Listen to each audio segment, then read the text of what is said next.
नीरा सफेद तुरंत खुले, भरपूर झाग दे और इसकी स्मार्ट साइंस दे स्मार्ट केयर और फ्रेशनेस। मेरी चॉइस मेरा सफेद।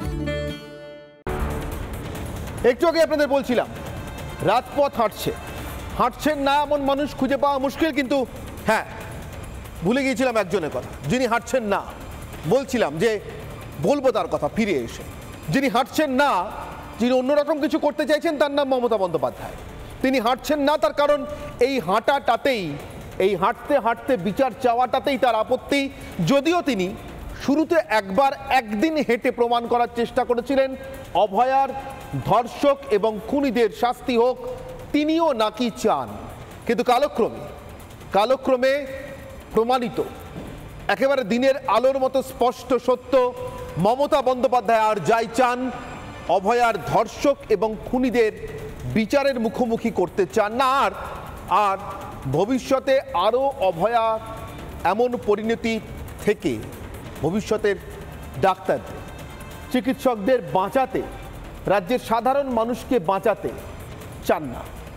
খুব ভেবেচিন্তেই বলছি চান না, তার কারণ ডাক্তারদের সঙ্গে বৈঠক করার নামে আর সেই বৈঠকে ডাক্তারদের দাবি মেনে নেওয়ার নামে মমতা বন্দ্যোপাধ্যায় যেটা করেছেন তাকে বলে একটি প্রকৃষ্ট ধাপ্পা। মমতা বন্দ্যোপাধ্যায় নিজেই বলেছিলেন প্রতিশ্রুতি মানে প্রতারণা, প্রতারণা মানে চিট, ইংরেজিতে যেটাকে বলে চিটিংবাজি। আমি জানি না তিনি 2021-এ নির্বাচনী প্রচারে এই কথাটা বলেছিলেন এটা ভেবে কিনা যে একদিন তিনি এবং তার সরকার এই প্রত্যেকটি কথা, প্রত্যেকটি শব্দকে সত্য প্রমাণ করবার জন্য জান প্রাণ এমনভাবে লড়িয়ে দেবেন যে রাজ্যের মানুষ মমতা বন্দ্যোপাধ্যায়ের দেওয়া প্রতিশ্রুতিকে প্রতারণাই ভাবতে শিখবেন, অথবা মমতা বন্দ্যোপাধ্যায়ের মুখ দিয়ে প্রতিশ্রুতি উচ্চারিত হলে তাকে প্রতারণার নামান্তর ভাববেন। এই মুহূর্তে রাজ্যে যা চলছে, এ রাজ্যের রাজধানীর রাজপথে যা চলছে, এ রাজ্যের প্রত্যেকটি জেলা শহরের রাজপথে যা চলছে, যে মিছিল, জনতার মিছিল চলছে, এগোচ্ছে, এবং সেই মিছিলের পাশাপাশি মমতা বন্দ্যোপাধ্যায় গুটি গুটি পায় সন্তর্পণে এগোনোর চেষ্টা করছেন, এগিয়ে দেওয়ার চেষ্টা করছেন তার মতো করে, তার সাজানো, তার দলের ডিজাইন করা উৎসবের থালাটা, যে থালা থেকে মুখ ফিরিয়ে জনতা বলছেন উৎসবে হাজারবার আছে। দুর্গাপুজো বাঙালির সেরা উৎসব, সব থেকে বড় উৎসব। এই উৎসবে থাকবো না তা কখনো হয় নাকি? কিন্তু ঠিক যেভাবে সাহেব তাড়াতে, সাহেব মারতে একসময় মা দুর্গাকে সহায় করেই উৎসবে ছিলাম, দ্রোহ উৎসবে ছিলাম, ঠিক সেভাবেই আছি, থাকবো। এই মুহূর্তে এ রাজ্যের রাজধানীর রাজপথ দিয়ে এগিয়ে চলা মিছিল আর তাতে জনতার মুখের শাড়ি প্রমাণ করছে এ রাজ্যে এখন যেটা চলছে তা মমতা বনাম জনতা। সেই মমতা এবং জনতার যুদ্ধে শেষমেশ কে জয়ী হবে? ইতিহাস বলছে শাসক হারে, জনতা জেতে। আজকে আসবো সেই বিতর্ক নিয়ে। সবার আগে চোখ রাখবো আজকের বিশেষ প্রতিবেদন, যা আপনার সামনে আরেকবার এক ঝটকায়, এক ঝলকে তুলে আনবে এক তুমুল বৈপরীত্য। রাজপথে জনতা, উৎসবে ফিরতে মরিয়া মমতা। আজকের বিশেষ প্রতিবেদন।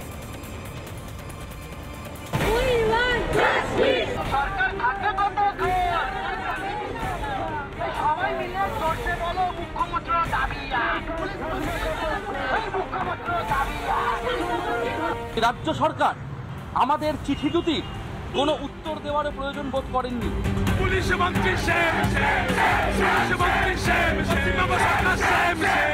আর একটিও অভয়ের ঘটনা যাতে না ঘটে তা সুনিশ্চিত করতে গেলে এই ভয়ের রাজনীতিকে উপড়ে ফেলা ছাড়া, প্রত্যেকটি জায়গাতে গণতান্ত্রিক পরিসরকে সুনিশ্চিত করা ছাড়া আর উপায় নেই।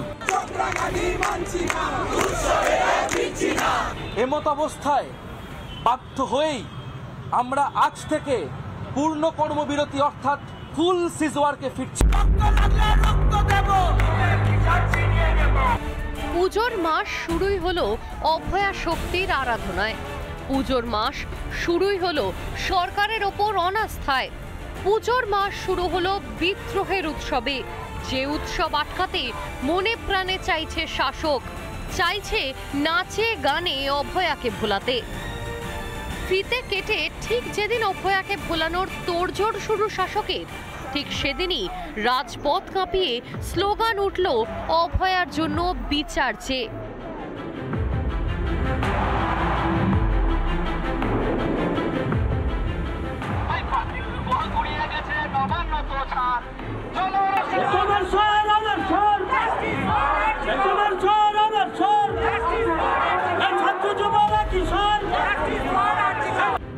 বাংলার নিজের মেয়ে হওয়ার শেষ সুযোগটুকুও কি হারালেন মমতা?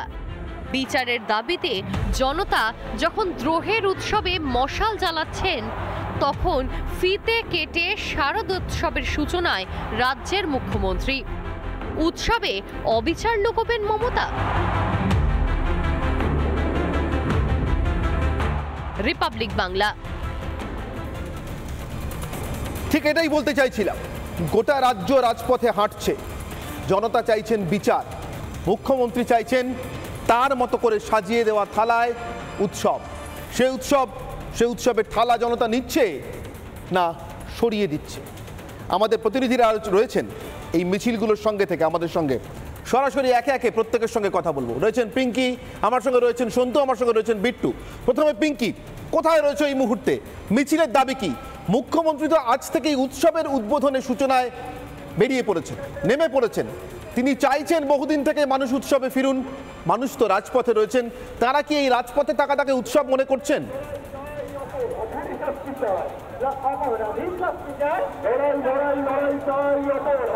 দেখো, খুব গুরুত্বপূর্ণ এই মুহূর্তে প্রশ্ন আগামীকাল মহলায় এবং মহলার প্রাক্কালে দাঁড়িয়ে আজকের যারা মানুষরা, এত মানুষ, শুধুমাত্র চিকিৎসক নয়, সাধারণ মানুষজন রাস্তায় হাঁটছেন, তারা কি মুখ্যমন্ত্রী ঠিক করে দেওয়া উৎসবে ফিরছেন? এই প্রশ্নে আমরা যাবো তার কাছে, যারা হাঁটছেন তাদের কাছে। দিদি, মুখ্যমন্ত্রী তো উৎসবে ফেরার ডাক দিয়েছিলেন, আজ থেকে উদ্বোধন শুরু করেছে। এই উৎসবে না ফেরার বা উৎসবের বিরুদ্ধে বা এই যে উৎসবে ফেরার বার্তা দিয়েছে, কি বলবেন?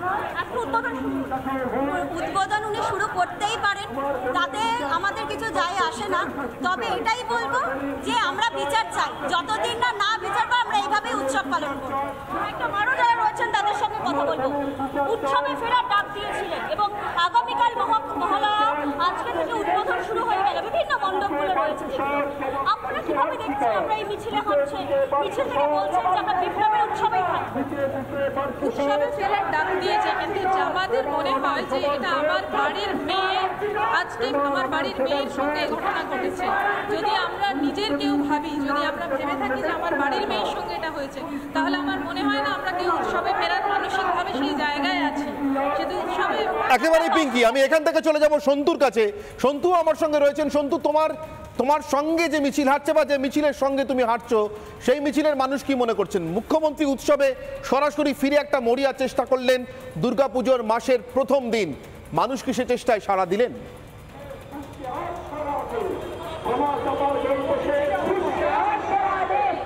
দেখো নির্মাণ, তারা জনগর্জন করে বলছেন এটাই উৎসব। ছবি দেখানোর চেষ্টা করবো এই মুহূর্তে সরাসরি, যারা মিছিলে হাঁটছেন কথা বলার চেষ্টা করবো। মুখ্যমন্ত্রী বলেছেন উৎসবে ফিরতে, আপনারা বলছেন এটাই উৎসব।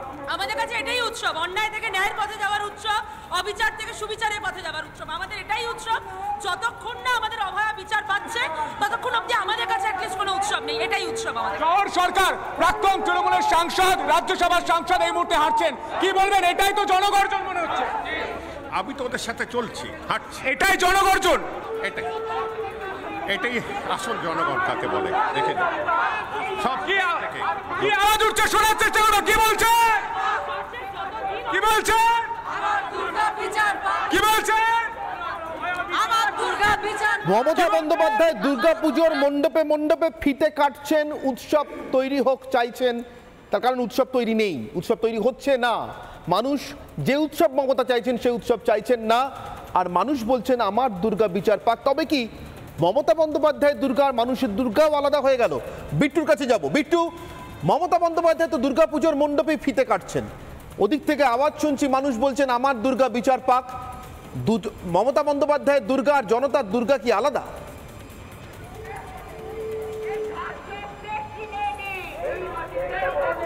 দেখো, অবশ্যই সে বিষয়ে সন্দেহ নেই, দুই দুর্গাই আলাদা। এই মুহূর্তে দাঁড়িয়ে আমি যারা মিছিলে হাঁটছেন তাদের থেকে সরাসরি প্রতিক্রিয়া নেব। প্রথমত আমি মহিলাদের কাছে একটু যাবো। একদিকে মমতা বন্দ্যোপাধ্যায় দুর্গাপুজোর ফিতে কাটছেন, আপনারা পথে নেমেছেন। আপনাদের দুর্গা এবং মমতা বন্দ্যোপাধ্যায়ের দুর্গা কি আলাদা আজকের দিনে দাঁড়িয়ে? মমতা বন্দ্যোপাধ্যায়ের দুর্গা পুরো আলাদা, পুরো আলাদা। সেটা কি শুধু উৎসবেরই দুর্গা? সেটা কি উৎসবেরই দুর্গা? ওনার মতের সঙ্গে আমাদের কারোর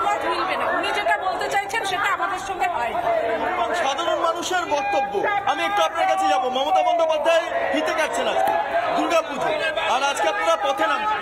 ওনার মনে হচ্ছে ভিতে কাটার আনন্দ, আমাদের বিচারের আনন্দ। আমরা বিচার চাই, আমরা দাবিটা, আমাদের এই দাবি রেখেছি, আমরা বিচারটা ছিনিয়ে নেব। এই দাবিতেই আজকে আমরা নাগরিক সমাজ ডাক্তারদের সঙ্গে পথে নেমে বিচার ছিনিয়ে নেওয়ার দাবিতে রাস্তায় হাঁটছেন জনতা। মমতা বন্দ্যোপাধ্যায় দুর্গাপুজোর মণ্ডপে মণ্ডপে ঘুরে যখন উৎসব তৈরি করতে ব্যস্ত, তখন জনতা তার মতো করে দ্রোহের উৎসব তৈরি করে নিয়েছেন, যে উৎসবে তাদের বক্তব্য, তাদের একটাই দাবি, বিচার পাক আমার দুর্গা। অভয়াকে ছাড়া অভয়া শক্তির উদ্বোধনে তারা রাজি নয়। আমার কোথাও মনে হচ্ছে বাংলার নিজের মেয়ে হওয়ার শেষ সুযোগটাও বোধহয় মমতা বন্দ্যোপাধ্যায় হারিয়ে ফেললেন এবারের দুর্গাপুজোয়। মাসের প্রথম দিন, দুর্গাপুজোর পুজোর মাসের প্রথম দিন অন্তত তাই বলছে রাজপথ, তাই বলছে যে রাজপথ একসময় মমতা বন্দ্যোপাধ্যায়কে পৌঁছে দিয়েছিল কালীঘাট থেকে রাইটার্স বিল্ডিংস পর্যন্ত। আমার আজকের প্রশ্ন, আমার আজকের অগ্নিবাণ,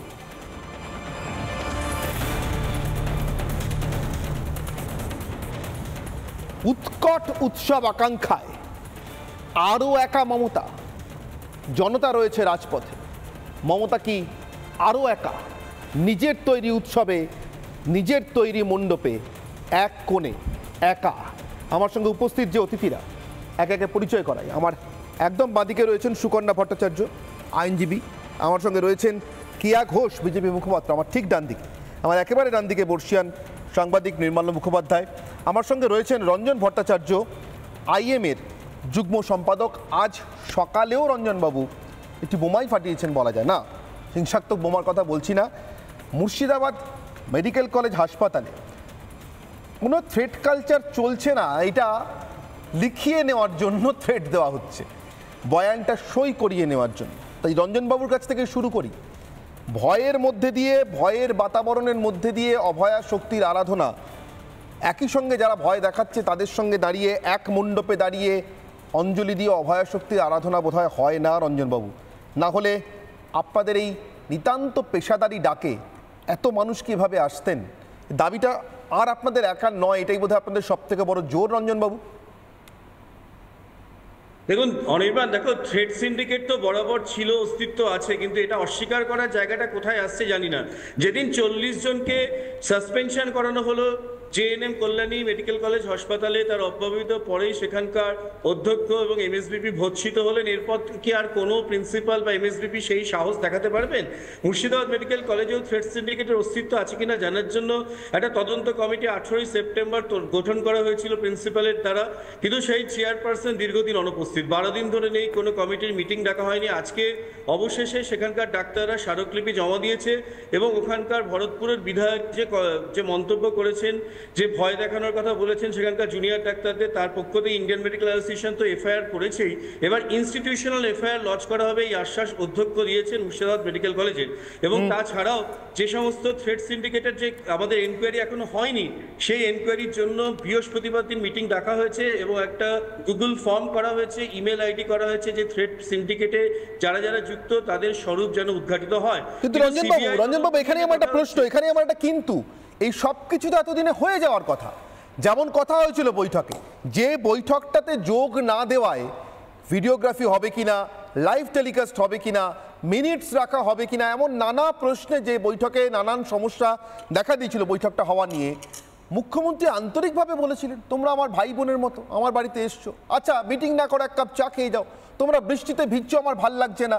মুখ্যমন্ত্রীকে এটা ভাল লাগছে তাহলে যে রাজ্যের একের পর এক শিক্ষা প্রতিষ্ঠানে, ডাক্তারি শিক্ষা প্রতিষ্ঠান তো বটেই, সমস্ত শিক্ষা প্রতিষ্ঠান, এত সাধারণ মানুষ বাইরে বেরিয়েছেন, সবার ছেলে মেয়ে তো নিশ্চয়ই ডাক্তারি পড়ে না, অন্যান্য শিক্ষা প্রতিষ্ঠানও তার মানে আছে, যার ছেলে মেয়ে আর এই রাজ্যে থাকে না, অনেক দিন আগে ছাত্র জীবন চুকে বুকে গেছে, তারাও রয়েছেন, তার মানে তারা অন্য কোনো থ্রেট সিন্ডিকেটে, অন্য কোনো থ্রেটের মধ্যে বসবাস করেন।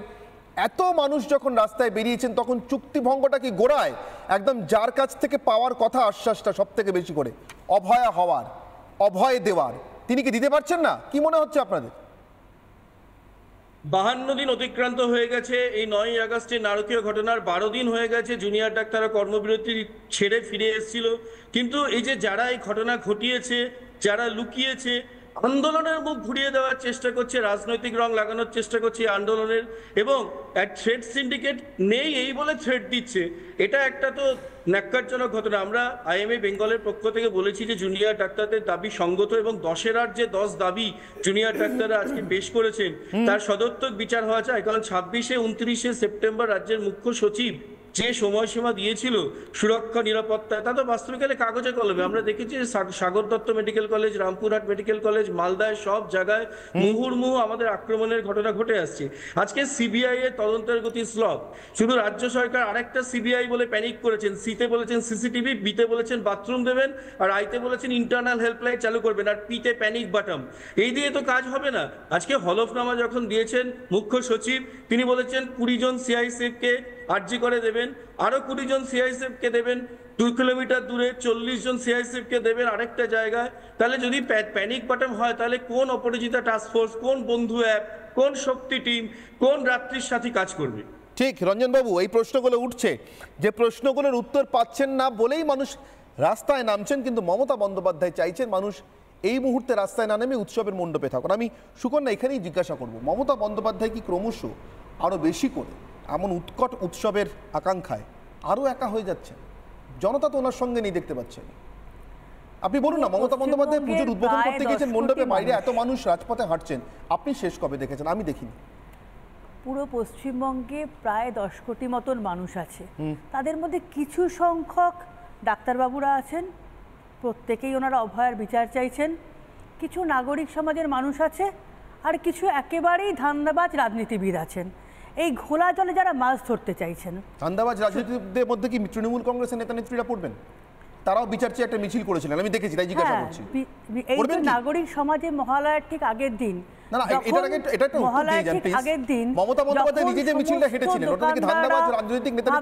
এই একটাই উৎসবকে কেন্দ্র করে তাদের কিছু বিক্রি বাটা হবে, তারা কিছু পুঁজি সংগ্রহ করে তাদের সংসারে নিয়ে যাবে। ঠিক সেই সময় বারবার এই বাংলার জনজীবনকে বিতস্তত করে দেবার জন্য একটা বিচ্ছিন্নভাবে প্রত্যেকে মিছিল করতে শুরু করেছে। কর্মবিরতি, মিছিল, এটা যেন কর্মবিরতি আর মিছিলের একটা বড় উৎসব শুরু হয়ে গেছে। না পাচ্ছে রোগীরা তাদের স্বাস্থ্যের সমস্ত পরিষেবা, মায়ের কোলে শিশুকে ফিরতে হচ্ছে হাসপাতাল থেকে, বাবাকে নিয়ে, বৃদ্ধ বাবাকে নিয়ে তার পুত্র ফিরে যাচ্ছে হাসপাতাল থেকে। এটা যেন একটা মিছিল নগরীতে পরিণত হয়েছে। কর্মবিরতির একটা উৎসব চলছে সারা বাংলা জুড়ে। দারুণ দারুণ সুকন্যা। কয়েকটা মুষ্টিবদ্ধ কিছু মানুষ যারা এটাকে নিয়ে রাজনীতি করছে, এবং তার সাথে কিছু ডাক্তারবাবুরা আছেন, সকলে না, বিভিন্ন নার্সিংহোমেও ডাক্তারবাবুরা আছেন। কিছু ডাক্তারবাবু, তাদের যে ভোটের সময় আমরা যা মারামারি দেখলাম, সারা বাংলার জনগণ টিভিতে আপনারা দেখালেন, যে পদের লোভে যে মারামারি আমরা বাংলায় দেখলাম ডক্টরস মিটিংয়ে, ডক্টরস ফোরামে, তার তীব্র আমরা নিন্দা করছি। এবং সেই জন্য হয়তো সেই পদের লোভে দলে আকছার হয়, প্রত্যেকদিন হয়, মানে আমরা তো খুব খারাপ, আমরা তো ভীষণই খারাপ।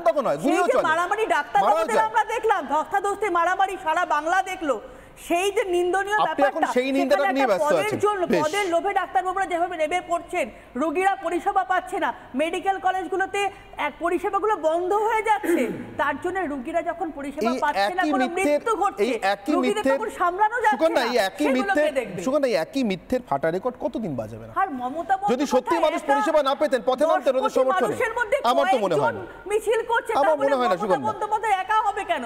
মমতা বন্দ্যোপাধ্যায়ের সঙ্গে সবাই আছে। আমি তো এই উৎসবে ওনার পাশে, আপনি দেখুন সুকন্যা ছবিটা, মমতা বন্দ্যোপাধ্যায় একটা পুজো প্যান্ডেলের ফিতে কাটছেন, আপনি দেখুন ওখানে নিরাপত্তা রক্ষীর সংখ্যা বেশি সাধারণ মানুষের তুলনায়, আপনি দেখুন দাঁড়িয়ে আছেন তো। এবার ডান দিকে স্ক্রিনটায় নজর রাখুন, এই রাজপথের বুকেই এই মুহূর্তে মিছিলটা চলছে, যে মিছিলটায় আইডিয়ালি মমতা বন্দ্যোপাধ্যায় থাকার কথা, কিন্তু তিনি সেখানে নেই, তিনি আছেন এখানে যেখানে মানুষ নেই। কে আমি মানুষের মধ্যে কত লোককে আপনি মিছিলে দেখতে পাচ্ছেন? বেশ দেখি, বোঝার চেষ্টা করি। নেবে আসুন, কর্মবিরতি ছেড়ে এবার একটুখানি কাজে মন দিলে ভালো হয়। আমার মনে হয় আপনি যদি মানুষের হতো তাহলে বোধহয় মানুষ মিছিলে হাঁটতেন না। কে আপনার কি মনে হয়, যদি সত্যি মানুষ ডাক্তারদের কর্মবিরতিকে কোনো ধান্দাপ্রসূত ঘটনা বলে মনে করতেন, যদি তাদের গা বাঁচানোর, সুকন্যা প্লিজ, আজাদির ঝান্ডা কিভাবে উঠতে পারে তার একটা ধারণা আমার আছে। আমি গতকালও বলেছি, আমি সুকন্যা গতকালও বলেছি, আপনি একটু আগে মিছিল নগরী বলেছেন, ওটা জওহরলাল নেহরুর অবদান, ওই শব্দটা কলকাতাকে দেওয়া, তিনি দিয়েছিলেন অবদান, তিনি বিরক্ত হয়ে গিয়ে 10% ভোটও তখন পেত না কমিউনিস্ট পার্টি, তখন দেশের প্রধান বিরোধী দল। তাতেই তিতিবিরক্ত হয়ে পশ্চিমবঙ্গের রাজধানীকে সুগনা এক এক করে একবার ডাক্তারবাবু একবার নেহেরু এরকম করলে হয় না তো, এখন একটাই না না ইয়া তো গোড়া এত চতুরা বলো, গোড়া চতুরা জানেন চলে না, পরোসানের সময় থেকে মানুষ নেয় না। আচ্ছা কেয়া আমি আপনার কাছে আসছি, কেয়া মমতা বন্দ্যোপাধ্যায় উনি কংসাল বাহিনীর কথা বলছেন যারা ওই স্লোগান দিয়েছে, অত্যন্ত নিন্দনীয়। কিন্তু মমতা বন্দ্যোপাধ্যায় যে রাজনীতির মধ্যে জন্মে সেই রাজনীতি কংসাল পোষে, কংগ্রেস আর নকশাল একসঙ্গে পোষে। প্লিজ আইডেন্টিটি ক্রাইসিসে ভুগবেন না। কে ওনার নাম আমি জানি আজাদির পার্ট আমাকে পড়াবেন না, আমি জানি ওটা নিয়ে সব থেকে বেশি কথা আমরা যখন বলি তখন আপনারা চুপ করে থাকেন। আপনারা যাদবপুরে পোষেন এইসব নকশাল, আপনারা যাদবপুরে পোষেন। কেয়া সুকন্যারা মানতে চাইছেন না, কিন্তু আপনার কি মনে হয় বলুন তো এই মুহূর্তে মমতা বন্দ্যোপাধ্যায়ের পাশে কতজন মানুষ আছেন যারা উৎসব করতে চান, আর এই রাজপথে যারা হাঁটছেন তারা কতজন মানুষ আছেন যারা উৎসব করতে চান না, মানে মমতার মতো করে উৎসব করতে চান না? দেখুন, মমতা বন্দ্যোপাধ্যায় সবের ওপর দিয়ে যে উৎসব করতে চেয়েছেন সেই উৎসবে রাজ্যের মানুষ নেই তার সঙ্গে। তার উৎকৃষ্ট উদাহরণ যেটা আপনি দেখালেন। কিন্তু আমি বলবো আজকে অন্য কথা। আপনি বলছেন মমতা বন্দ্যোপাধ্যায় কি বাংলার মেয়ে হয়ে ওঠার এই শেষ যে চান্স যাকে বলে সেটাও কি হারালেন? আমি বললাম হ্যাঁ, উনি সেদিন হারিয়েছেন বাংলার মেয়ে হয়ে ওঠার শেষ চান্স যেদিন তথ্য প্রমাণ লোপাটকারী, ধর্ষকদের আড়ালকারী সন্দীপ ঘোষকে তিনি প্রমোশন দিয়েছেন। আপনি বলছেন আগেই হারিয়েছেন। উনি সেদিন হারিয়েছেন যেদিন ওই ওসি টালা থানার ওসিকে তাকে কোন হাসপাতাল ভর্তি করেনি সেই নিয়ে তিনি শ্লেষ ব্যক্ত করেছিলেন। সেই দিন তিনি হারিয়েছেন বাংলার মেয়ে হওয়ার চান্স। তিনি সেই দিন হারিয়েছেন বাংলার মেয়ে হওয়ার চান্স যেদিন অভয়ার দেহকে জোর করে ভুল বুঝিয়ে তার দেহটাকে পুড়িয়ে দেওয়া হয়েছিল, সেদিন হারিয়েছেন।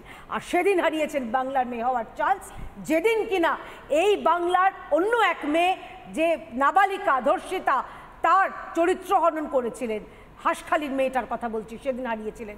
উনি সেদিন হারিয়েছিলেন যেদিন কামদুনির যারা খুনি ছিল, ধর্ষক ছিল, তারা বেকসুর খালাস পেয়ে রাস্তায় ঘুরে বেড়াচ্ছে, সেদিন উনি হারিয়েছেন। আর তিনি হারিয়েছেন সন্দেশখালীর যে মেয়েদের উপর অত্যাচারকে প্রশ্ন যখন তুলে দিয়েছিলেন, তিনি বলেছিলেন শেখ শাহজাহানকে টার্গেট করা হচ্ছে।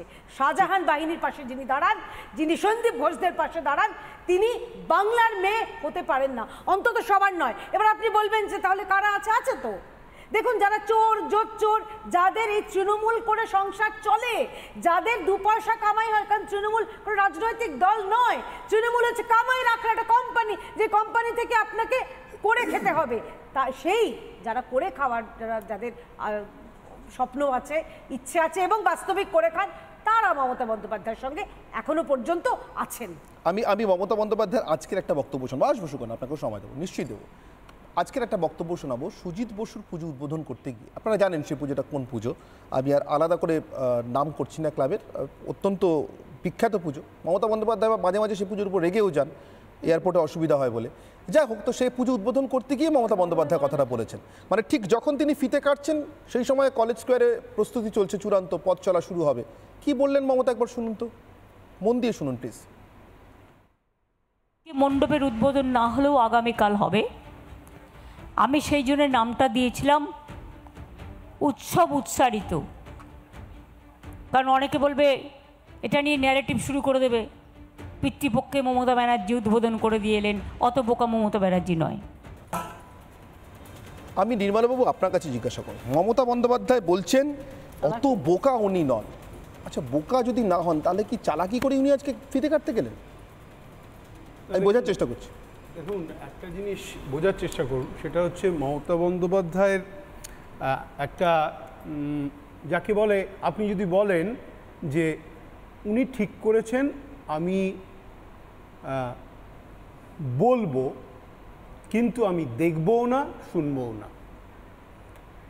আপনি তিনটে মাদরের গল্প জানেন, সুতরাং উনি যদি এটা ঠিক করে থাকেন যে আমি শুধু বলবো, দেখবো না এবং শুনবো না, তাহলে আপনি কোনোভাবেই তাকে কিছু বোঝাতে পারবেন না। এটা নাম্বার ওয়ান। নাম্বার টু হচ্ছে যে ওর একটা এই যে উৎসবের অপোজিট ভার্সনটা হচ্ছে শোক। মমতা বন্দ্যোপাধ্যায়ের কাছে উৎসবের উল্টোটা যদি শোক হয়, উনি যে ভাষাটা জানেন না কিংবা এখনো অবধি দেখেননি, সেটা হচ্ছে উৎসবের উল্টোটা দ্রোহ হতে পারে, এটা বিদ্রোহ। এই যে দ্রোহটা চলছে, এই গোটা দ্রোহটার জন্য উনি নিজে দায়ী, আমি অন্তত তাই মনে করি। এই সিচুয়েশনটা উনি তৈরি করেছেন। আজকে যে কটা আন্দোলন দেখছেন, একদিকে পরপর অনেকগুলো ধারায় আন্দোলন চলছে। একটা রাজনৈতিক আন্দোলন যেটা ট্র্যাক 2 বলি আমি, ট্র্যাক 1 হচ্ছে সাধারণ মানে চিকিৎসকদের, আর একটা আন্দোলন হচ্ছে যে সামাজিক মানুষ যেখানে একসঙ্গে আসছে চিকিৎসকদের সমর্থনে। সো 3টে ধারায় আন্দোলন চলছে। এই 3টে ধারার আন্দোলন থেকে মমতা বন্দ্যোপাধ্যায় নিজেকে বিচ্ছিন্ন করে নিচ্ছেন। তার কারণটা কি? ওই যে আমি শুনবও না, দেখবও না। এবার প্রশ্নটা দাঁড়াচ্ছে, মমতা বন্দ্যোপাধ্যায়কে যদি আমি ধরে নিই একজন গণতান্ত্রিক মানুষ, তাহলে যে গণতন্ত্রটা এখন রয়েছে সেই গণতন্ত্রের পক্ষে উনি বেমানান শাসক হিসেবে।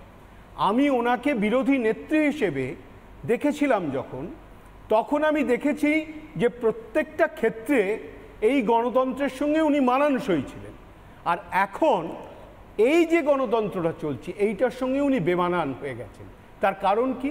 উনি শাসক, ওনার অনেক বাধ্যবাধকতা রয়েছে, সুতরাং তাকে এই রোলটা প্লে করতে হচ্ছে। কিন্তু সেটা আমি জানি না ওনার চরিত্রের বিরুদ্ধে গিয়ে উনি করছেন কিনা। উনি বাস্তবটা খুব ভালো করে বুঝছেন। বাবু, দুটো টপ শট আপনি একটু দেখুন প্লিজ। আপনি টিভির দিকে তাকিয়ে বলতে পারেন।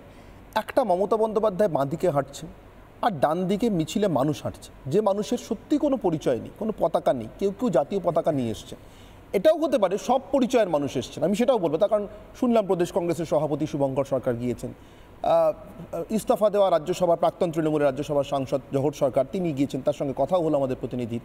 কিন্তু মমতা বন্দ্যোপাধ্যায় বাঁদিকে যতটা একা, ডান দিকটা ঠিক ততটাই ভারী। এটা কি তৈরি করা বলে আপনার মনে হয়? তৈরি করা না, এটাই মমতা বন্দ্যোপাধ্যায়ের জেদ। আপনি যে মিছিলটা দেখছেন ডান দিকে, যে মানুষের মিছিলটা, সেই মিছিলটা অনেক ভারী, কিন্তু মমতা বন্দ্যোপাধ্যায়ের সঙ্গে যেটা রয়েছে সেটা মিছিলটা ছোট হতে পারে। সেই মিছিলটার সঙ্গে যুক্ত হয়েছে মমতা বন্দ্যোপাধ্যায়ের জেদ এবং অবিমৃষ্যকারিতা, এবং সেইখান জায়গাটা দাঁড়িয়ে যে উনি মানবেন না যে পরিস্থিতি হোক না কেন। তার কারণ উনি মনে করেন না যে এই অত্যাচারিত যে মেয়েটি অভয়া, একে নিয়ে শোক করার কোনো প্রয়োজন আছে। উনি কিন্তু এটাকে শোক হিসেবে দেখতে চান। আপনি বুঝুন, আমি ডিফারেন্সিয়েটটা করছি শোক আর বিদ্রোহের মধ্যে। উনি উৎসবের উল্টোটা দেখেন শোক। এখন যেটা হচ্ছে উৎসবের উল্টোটা হচ্ছে বিদ্রোহ। এই বিদ্রোহটা, এই সামাজিক আন্দোলনটা কোনোদিন মমতা বন্দ্যোপাধ্যায় ফেস করেননি এবং নিজেও কখনো পার্টিসিপেট করেননি, আমার অন্তত মনে পড়ছে না। তাই জন্য ওনার যে আন্দোলনগুলো হয়েছে এগুলো সবই রাজনৈতিক। উনি যখন বাম জমানায় একদম বিরোধী নেত্রী হিসেবে অন্যায়ের বিরুদ্ধে রাস্তায় নামতেন, তখন সেটা গণতন্ত্রের পক্ষে মানানসই ছিল। আজকে উনি যেটা করছেন শাসক হিসেবে, ঠিক তার উল্টোটা, যেটা একেবারেই বেমানান লাগছে এবং আমি সত্যি কথা বলি খুব দৃষ্টিকটু লাগছে। বাকিটা আপনার।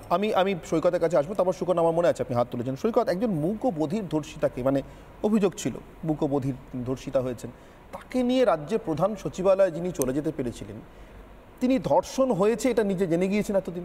তার পুলিশের করা যে রিপোর্ট পোস্টমর্টেম সেখানেই চলে এসছে, আর পুলিশের তদন্তাধীনে সেই সময় করা পোস্টমর্টেম, তাতেও এটা অন্তত প্রমাণিত, খুন প্রমাণিত।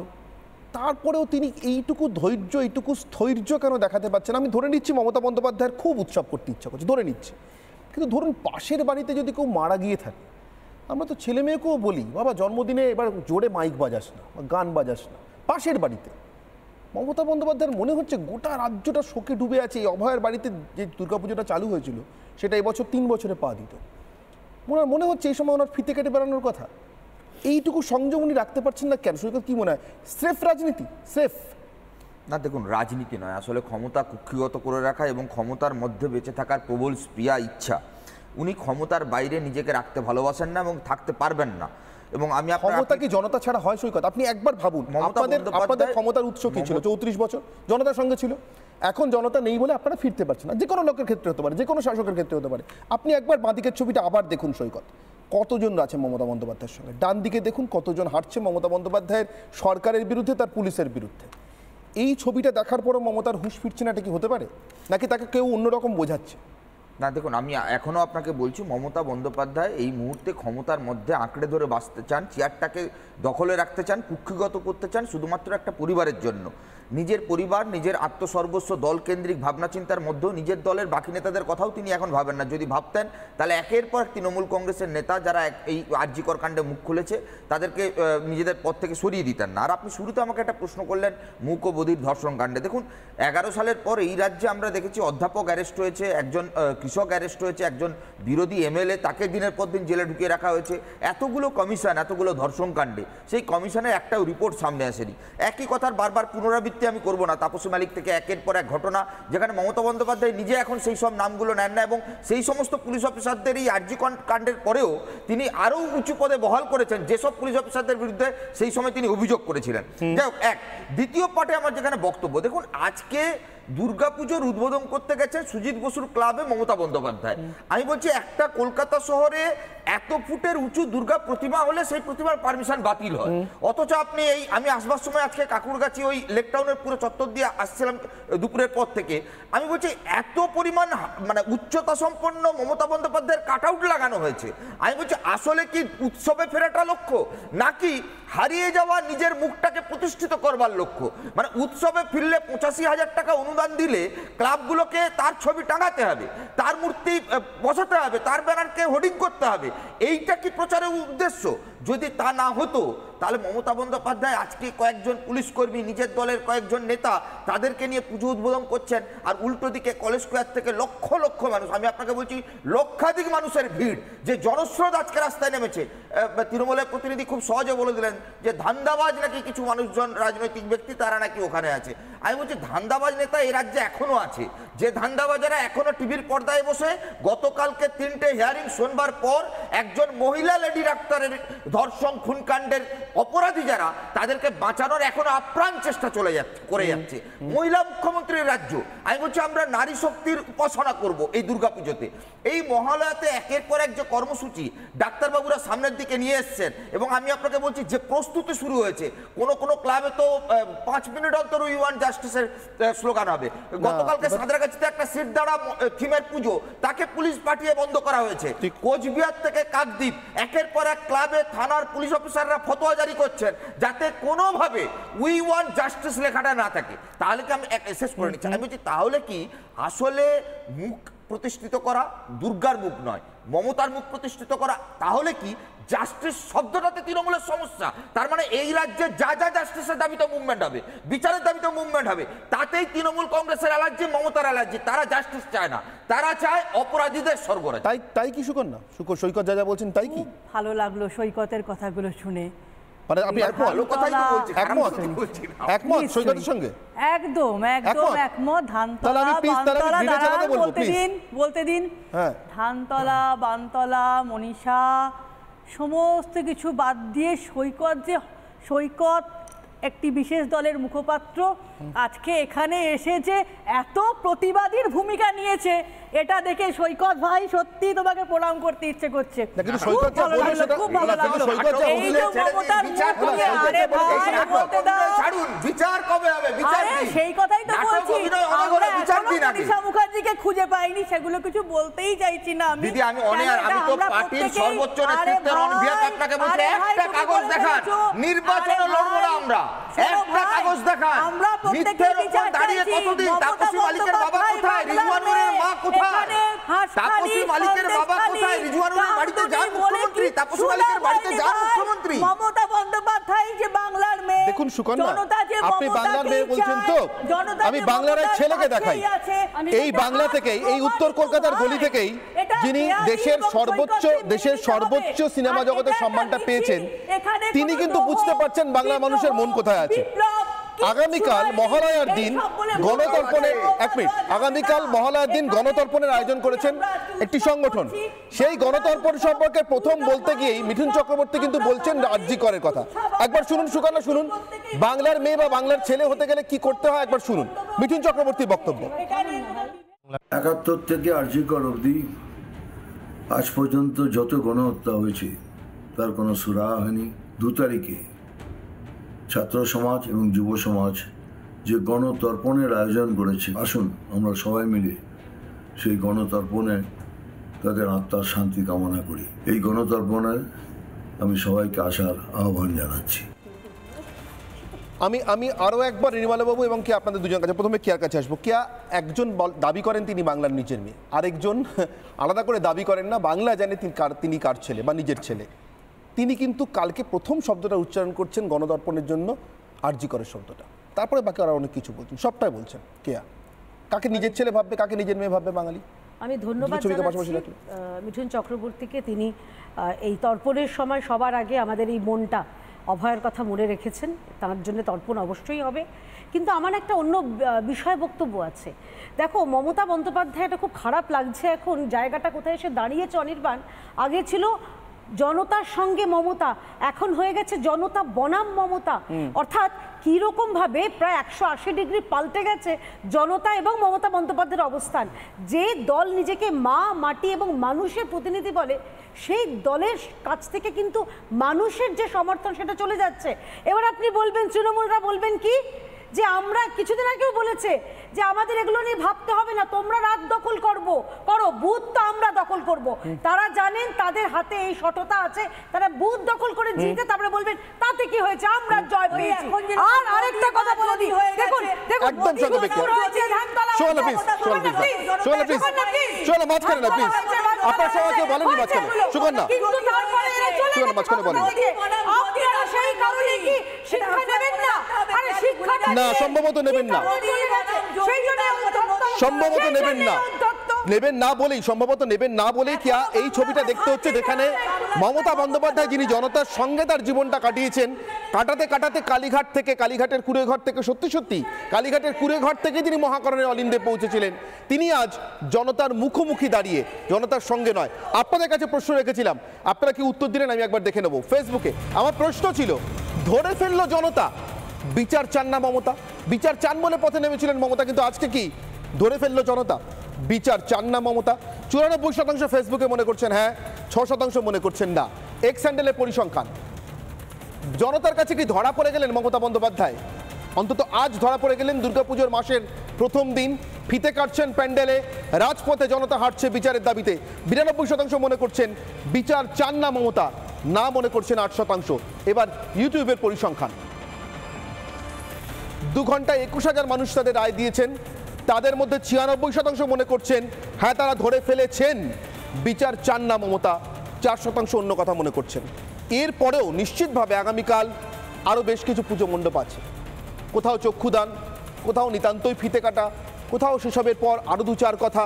কিন্তু মমতা বন্দ্যোপাধ্যায় কি সত্যিই জনতার মনে আর ফিরতে পারবেন, নাকি অনুদানের অর্থে জোর করে প্যান্ডেলে কয়েকটা জায়গা, কিছু সেন্টিমিটার, কিছু স্কোয়ার সেন্টিমিটার, কিছু স্কোয়ার ইঞ্চি বড়জোর তিনি দখল করে থাকবেন ততদিন, যতদিন জনতা সম্মিলিতভাবে যে পদ্ধতিতে তাকে নির্বাচিত করেছিল সেই পদ্ধতিতেই গণতান্ত্রিকভাবে তাকে নির্বাসিত না করছে।